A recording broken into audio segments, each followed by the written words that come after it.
Hi everyone, welcome to the Highlights from Ukraine podcast, your daily audio summary of the latest news reported in the Ukrainian media. My name is Artem, and here is the news. For 509 days, Ukraine stands strong against the Russian invasion. Russia officially decided to withdraw from the Black Sea Grain Initiative and has informed the UN about it, reports Ukrainska Pravda. The Black Sea Grain Initiative is an agreement between the UN and Turkey with Russia and Ukraine, launched on 22 July 2022 to enable ships to transport grain from Ukraine.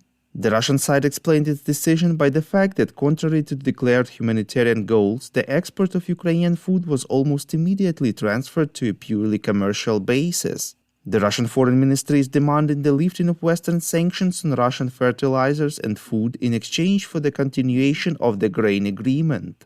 Only upon receiving concrete results and not promises and assurances will Russia be ready to consider renewing the agreement. Turkish President Recep Tayyip Erdogan said that he plans to talk with Russian President Vladimir Putin about extending the agreement because he believes that the Russian dictator also wants it, and the agreement has been a real diplomatic success. France, the UK, and the UN expressed their disappointment by the Russian decision. US State Secretary Antony Blinken said that the US and other Ukraine's partners will look for alternative ways to export food to countries that need it, although the sea route was the most effective. He called what happened an example of Russia weaponizing food. In his evening video address, President Volodymyr Zelensky proposed to Turkey and the UN that the grain corridor under the Black Sea Grain Initiative should continue to function without Russia. He stressed that Ukraine did not sign any agreements with Russia and that the grain export agreement was signed with Turkey and the UN and remains valid.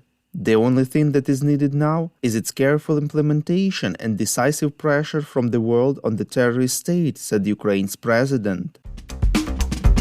We would really appreciate if you could rate us, ideally with 5 stars, and leave a glowing review in the apps where you are listening to these podcasts: Spotify, Apple Podcast, Google Podcast, and others.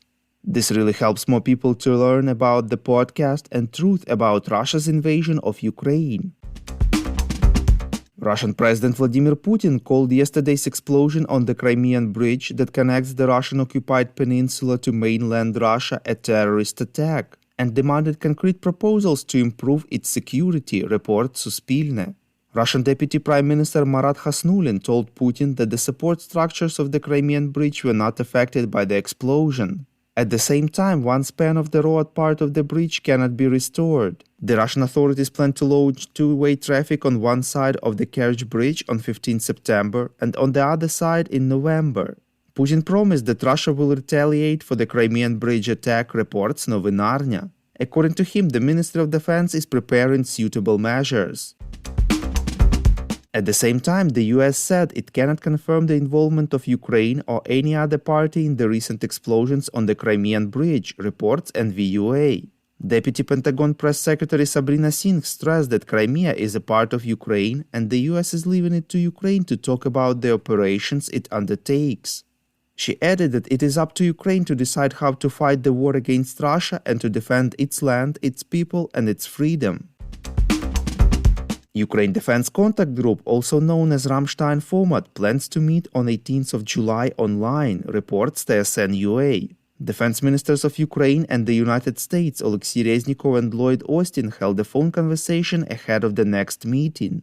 The ministers discussed plans for the Ramstein meeting and the situation on the battlefield, the needs of the Ukrainian army for weapons and equipment, in particular the provision of cluster munitions by the United States.